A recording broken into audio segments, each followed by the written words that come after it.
This is Forbidden Speech, the raw truth, with your host, Christina Rivera.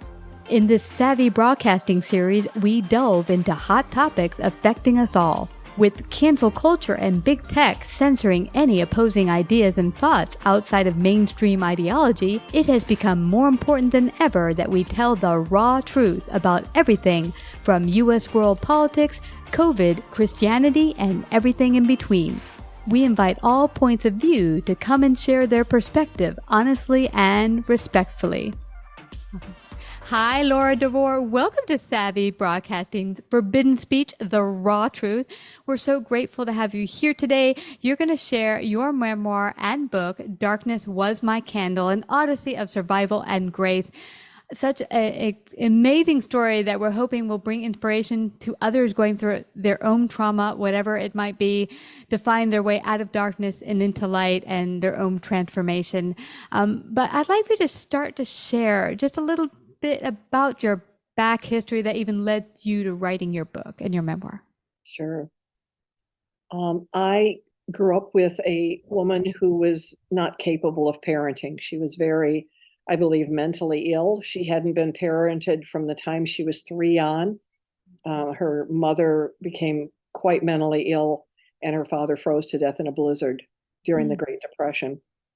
And my mother started her life of prostitution very early on. She got her first pair of shoes by having sex with a farmhand. Wow. And I don't know who my father was, but there's a good chance it was my uncle, because my mother and him had always been incestuous. Mm-hmm. And she sold me for the first time when I was 9. And that was just the first time. Mm-hmm. And I was eventually taken away from her by the court when I was around 13. And I'd already had 2 very serious suicide attempts by that point. Mm-hmm. I felt like an alien who'd come to a hostile planet and couldn't understand why anybody could possibly want to live here. I didn't know one adult that liked children or were nice to children. And so Wow. I was a pretty lonely little girl, and at the same time very resourceful. And eventually, because of the kindness of a neighbor named Dale Foss, she changed my life, and I suddenly realized why I was here. I only knew her for about a month, and I was saying goodbye to her, and I fell apart. I was 9 at the time, and I was sobbing, saying, "You can't leave me. I just found you. You're nice to me. What'll I do when you leave?" And she pulled me into her arms and was just cradling me and rubbing my back and, patting my back, etc. And the kind of things that I'd never received. And she kept saying, "I love you. You're such a good girl." And I had never heard the words love. And something came alive in me, and I knew why I was born. I knew that I was born to both learn how to give love and learn how to receive love. And I believe that that's why we're all here. And Wow. I ended up, at the end of that time with Dale, the other thing she said to me is, "You have to learn to take better care of yourself because your mother's too sick and can't care for you."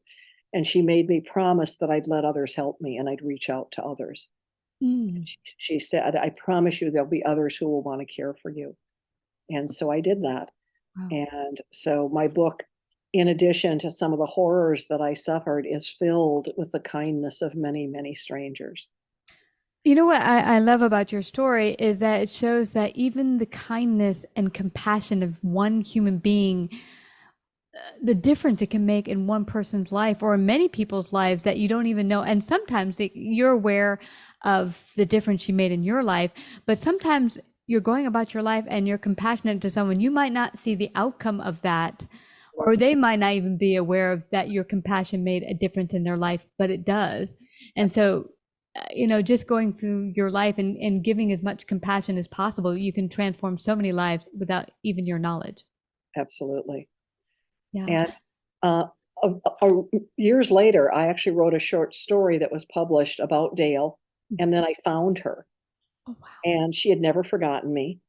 And so we had this amazing meeting. And then she got really sick and ended up with advanced lung cancer. And I had gone to see her, and She was sitting across the table from me, and I started to cry, and I said, Dale, I'm so sorry it took me so many years to find you. We've missed so much time together. Mm. She reached across the table and she said, don't be sorry, because you did find me. And now I'm not afraid to die, because I know I did one good thing in my life. Just look at you. You're like a ripple that goes out and touches so many other lives. Wow. Wow. And that is one of the many stories in your book that just shows a transformation of compassion, forgiveness, and there's just so much to your story. Now, you also talked about, and I was very, very surprised because you had entered into the dark zone of psychotherapy. And we often think of psychotherapy as, you know, a healing mechanism for people that might need it, but you had gone through a dark spell with it and then later entered into your life becoming a clinical psychologist yourself. Share a little bit about all that. Well, I was homeless, and I won't go into the details of that. People can read the book if they're interested, but I was homeless a little over a month before I graduated from high school. It was a really hard month, but then I got through, and I got through the summer because of the kindness of someone else, and went off to college. And I had good street sense, but I didn't have any daily living skills. Mm. And there were no supports for people who'd been in the foster care system, and foster care was relatively new back then. And I didn't even know I had to sign up for a dorm. And the first year was really stressful, one thing after another. I had to move 4 times. They didn't have a dorm. Finally got into a dorm. I was working weekends.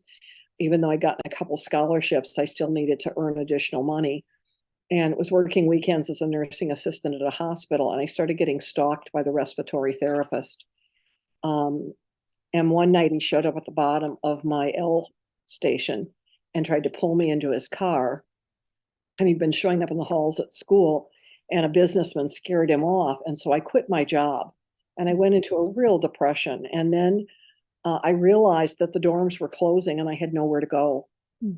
And my old childhood default was, well, I can just kill myself. That was my trauma reaction, even though it wasn't called that back then. Mm. And so I took a handful of probably aspirin. I don't even know what it was. And then I thought, I don't want to die. That was really stupid.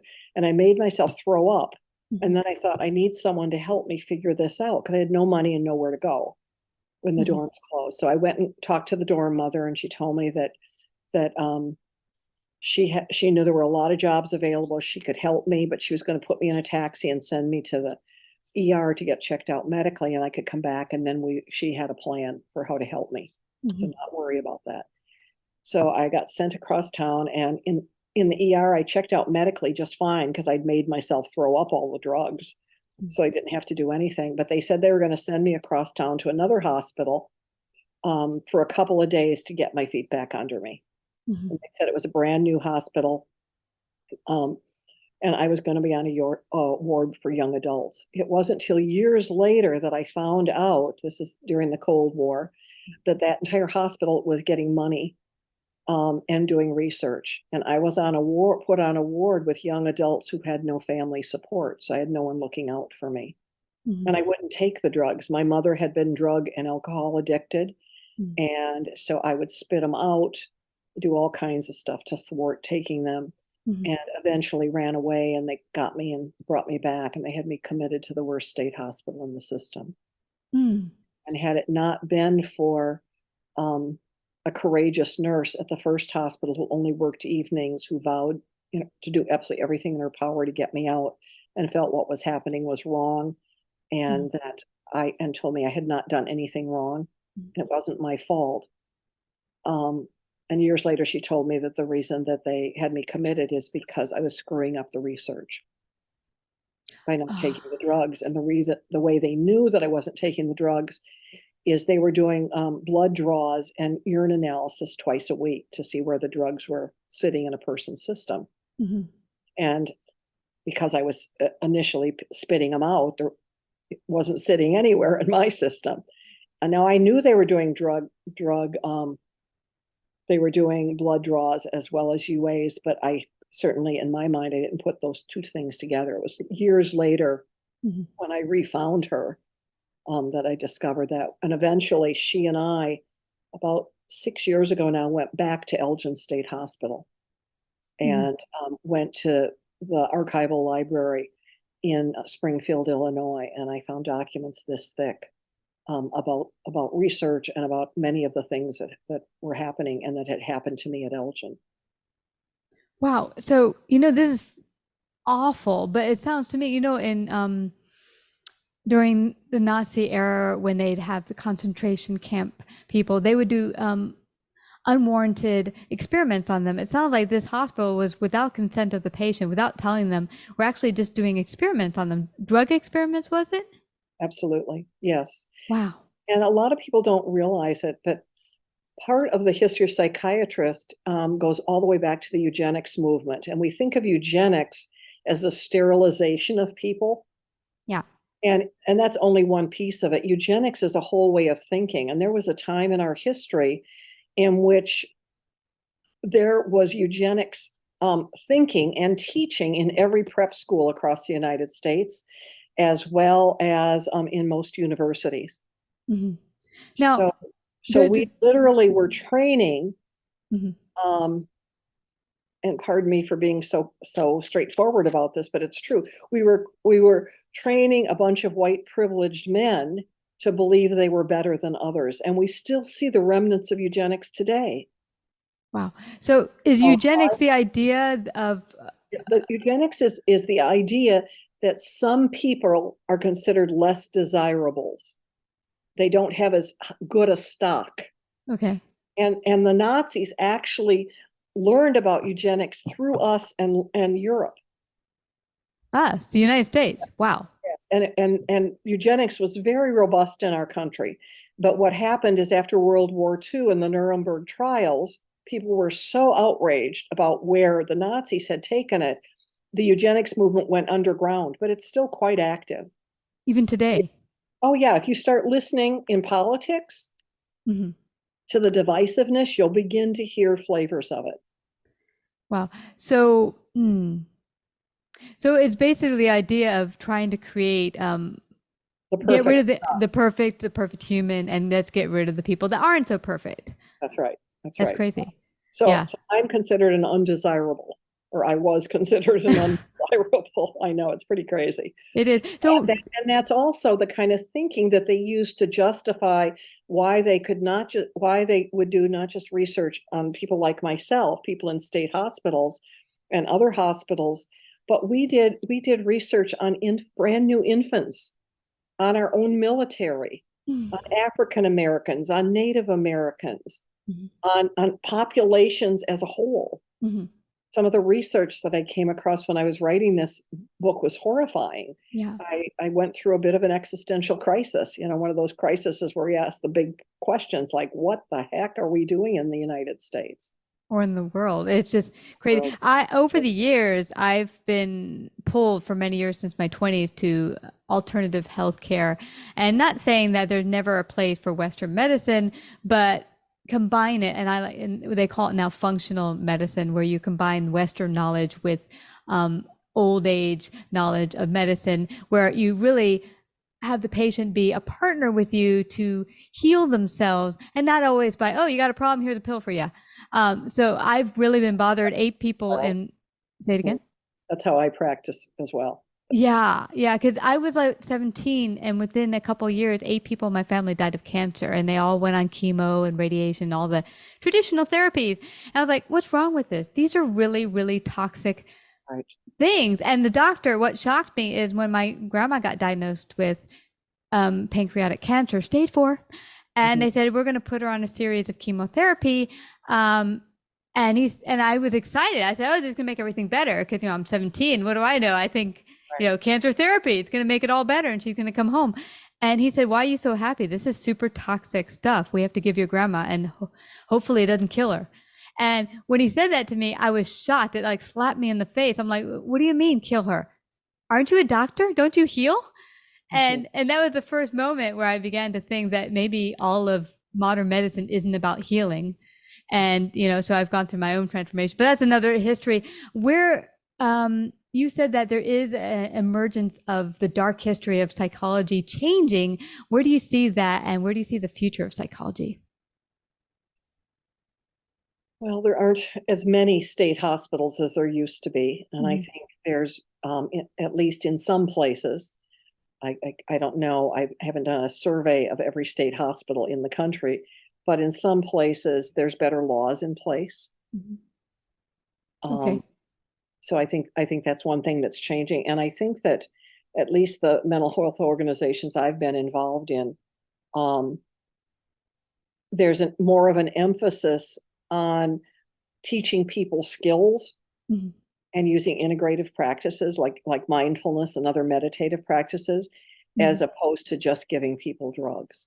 Yeah, I love Now, that. that's not true throughout the whole country, but Mhm. it's increasingly true in more places, Yeah. and certainly some of the places where I've consulted and I've done work. Mhm. Well, that's part of the reason why I'm not so keen on psychotherapy and more psychology, because it's more about helping the person through their issues instead of like, hey, got a problem? Here's a pill. I'm not really keen on that method of. Now, that having been said, Uh-huh. um, there's a difference between psychology and psychiatry, and psychologists Give uh, medicine. can't give medicine. Mhm. And there are some good therapists out there. There are some good therapists. So I don't want to throw them under the bus. Yeah. But people who are looking for a therapist need to shop around. And there's some equally as good coaches who can make a profound difference in a person's life. And they see the world a little bit differently, particularly a lot of the transformational coaches that are out there today. Now, just before we end out here, because we are coming to the end of our time, you're in trouble, you're going through issues. Where do you begin to know who's a good therapist, coach, or whatever that can really be the one to help you through this and not choose maybe someone less optimal? I think it's always important that you interview them. Mhm. You ask them why they would like to work with you. So they because you want to know, and you want to know how they work and what they see that their goals and their outcome is. Mhm. And any questions that you have, you want to get in the driver's seat of that relationship because you're the consumer, and you want to ask them, um, if, let's say it's someone who believes in integrative medicine, do they support in a more integrative approach? I also believe for people with trauma, you can't fully heal unless you bring together spirituality and psychotherapy. And so I want to make sure if I were going back to therapy, and I had a lot of therapy for a lot of years, but I would want a therapist who really understands that and is okay with bringing the issue of spirituality into the room, Yeah. and not just giving lip service to that, because it's critical. Because when you've been traumatized, you go through what's called an existential crisis, where you ask the big questions. Mhm. What's the purpose of life? Why did this happen to me? Will I ever be any different? Mhm. And those questions are both spiritual questions as well as psychological questions. So they can't just be solved with your brain. Wow. You know what I'm getting, Laura, and I wish we would do this as the human species, as well as all cross medicine, is really bring the mind, body, and spirit all on the table at once. I think doctors think I'm just here to heal your body, but the spirit and the mind are not separate. They're all intertwined. And so if you're going to heal one, often you have to go deeper, ask those questions, and look to heal all three with the patient in partnership. The other role that I've had for the last 25 years is I work with an organization called the Center for Mind Body Medicine out of Washington, D.C. And we've worked with traumatized individuals and whole communities around the world. So Mhm. we worked with both youth as well as staff down in Broward County in Mhm. Florida after the shootings down there. Mm. And we worked with firefighters after 9/11, and people in Haiti after the worst earthquake there, and Mm. people in Gaza. And now I'm not part of the team because I'm doing other things right now, book related, but there's a team of people working with Ukrainians. Mm. And um, you don't have to be a therapist to take their trainings. Um, Anyone can. The program was created, the professional training in mind body medicine was created so that they're accessible to anybody. A lot of it's online now, and it can change a person's life because we know more about how our cars run than these amazing bodies we walk around in every day. And so they teach you. what happens when you're traumatized? It's not about something wrong with you. It's about the fact that your body became overwhelmed by overwhelming circumstances, and you can literally learn how to turn off the fight flight response. Wow. That is so rocket science. Could you share where people can go again for that website? Sure. It's just www.c like cat, M like mother, B like boy, and M like mother, cmbm.org. Awesome. And I don't want us to leave without everyone finding out how they can get their copy of Darkness Was My Candle. Where can they find a copy of it and find out more about you? Sure. My website is Lora DeVore.